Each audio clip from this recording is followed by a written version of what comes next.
அவங்க மேக்கப் எல்லாம் சொல்கிறாங்க, இதே தான் சார் ஃபிலிம் இன்ஸ்டியூட் பசங்க டார்ச்சர் பண்ணுவானுங்க சார் அப்படிங்கிறாங்க. அதை முடித்து ஒரு மாதம் 2 மாதம் ஷூட்டிங் கூட பிரேக் ஆகிடுச்சு. பிரேக் ஆகிட்டு அப்புறம் ஷூட்டிங் ஸ்டார்ட் ஆகுது.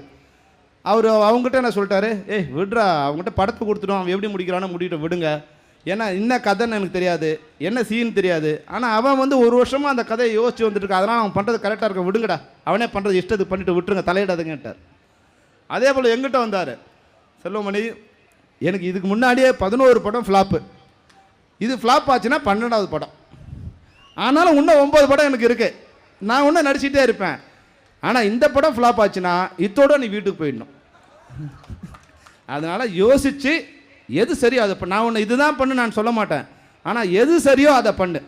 அப்போது சுதந்திரத்தையும் கொடுத்துட்டாரு ஒரு டைரக்டர்கிட்ட படத்தை கொடுத்துட்டோம், அவன் இஷ்டத்துக்கு பண்ணட்டும், சுதந்திரம் கொடுத்துட்டாரு.